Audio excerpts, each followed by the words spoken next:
Hello everyone, welcome to my channel literature study point. आज हम discuss करने वाले हैं एलर्जी के बारे में। एलर्जी क्या होती है? Point number 1, elegy is a personal और सब्जेक्टिव फॉर ऑफ पोइट्री।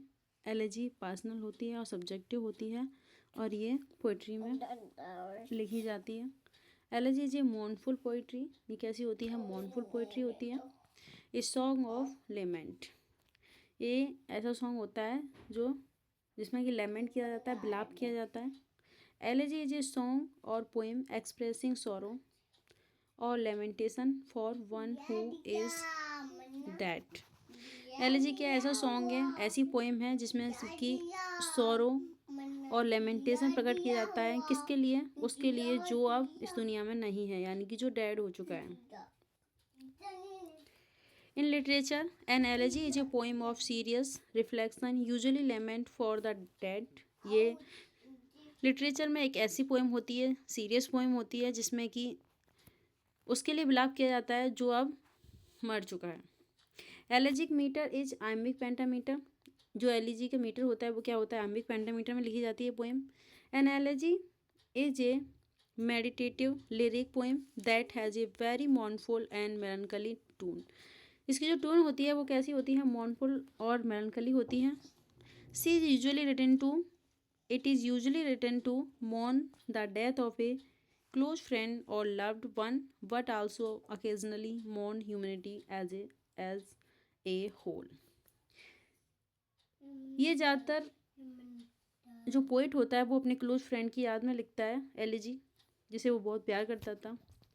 लेकिन ये उस जो ह्यूमैनिटी है, जो पूरी दुनिया में किसी का लॉस हुआ है, कोई ऐसा पर्सन चला गया है जो बहुत ज़्यादा ज़रूरी था आज के टाइम पे, बहुत अच्छे काम कर रहा था, जो बहुत ह्यूमैनिटी के बारे में सोचता था, मानवता के बारे में सोचता था। अगर वो चला जाता है उसके बारे में भी एलिजी लिखी जाती है। The Greek term elegeia originated refer to any verse written in elegiac couplet. Greek word elegeia है जो कि एलेजिक कपलेट में लिखा जाता है। Various form of elegy. Elegy की फॉर्म्स कौन सी होती हैं? एक होता है डर्ज। ये फ्यूनरल सॉन्ग होता है, जब किसी की डेथ हो जाती है तो वहाँ पे जो फंक्शन होता है डेथ का, तो वहाँ जो सॉन्ग गाया जाता है उसे डर्ज बोलते हैं। ठीक है, उसकी प्रेज में जो भी सॉन्ग गाया जाता है डेड की, उसे डर्ज बोलते हैं। मनोडी किसे कहते हैं? Arose as in Greek drama for a single voice perform by a single person. Monody एक ग्रीक ड्रामा है जो सिंगल वॉइस में सिंगल पर्सन के द्वारा किया जाता है। यूलॉजी क्या है? यूलॉजी एक स्पीच है। A speech or piece of writing that praise someone or something highly. इसमें जो लोग होते हैं वो क्या करते हैं? स्टेज पे आके स्पीच देते हैं और जो नहीं रहा है उसकी बहुत तारीफ करते हैं, बहुत प्रशंसा करते हैं। उसे हम यूलॉजी बोलते हैं। Types of elegy. एलिजी कितने टाइप्स की होती हैं? It is of two types, personal elegy और pastoral elegy. Elegy two types की होती हैं, पर्सनल और पास्टोरल। पर्सनल एलिजी कौन सी होती हैं? In personal elegy the poet lament the death of a person in his personal capacity. Personal elegy में क्या होता है? जो पोइट होता है वो ऐसे पर्सन के बारे में विलाप कर रहा होता है जो उसका बहुत नियर डियर होता है, जिसे वो बहुत ज़्यादा लव करता था।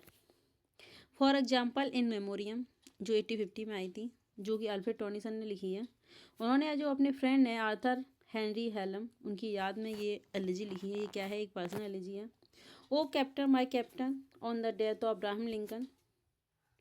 ये अब्राहम लिंकन की डेथ पे लिखी गई है। ओ कैप्टन माय कैप्टन, जो वॉल्ट विटमैन ने लिखी है। Pastoral elegy.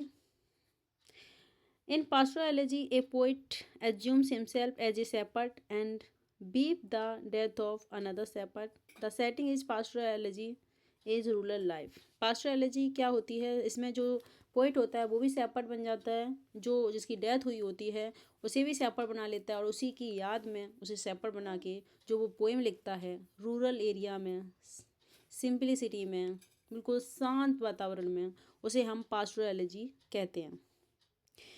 मिल्टन की लाइसीदास क्या है, एक पास्टोरल एलिजी है जो मिल्टन ने अपने फ्रेंड एडवर्ड किंग की डेथ के बाद लिखी थी, जो आई थी 1637 में। सेले की एडोनिस 1821, ये उन्होंने जॉन कीट्स को याद करते हुए लिखी है, ये भी एक पास्टोरल एलिजी है। और अर्नोल्ड की थायरसिस, ये उन्होंने लिखी थी आर्थर हक क्लब की याद में अपने फ्रेंड की, ये भी एक पास्टोरल एलिजी है। तो आज हमने जाना एलिजी के बारे में। मिलते हैं नेक्स्ट वीडियो में नए टॉपिक के साथ। अगर आपको मेरा वीडियो पसंद आए तो लाइक शेयर ज़रूर करें और कमेंट भी करें। Thank you so much for watching. तब तक के लिए बाय।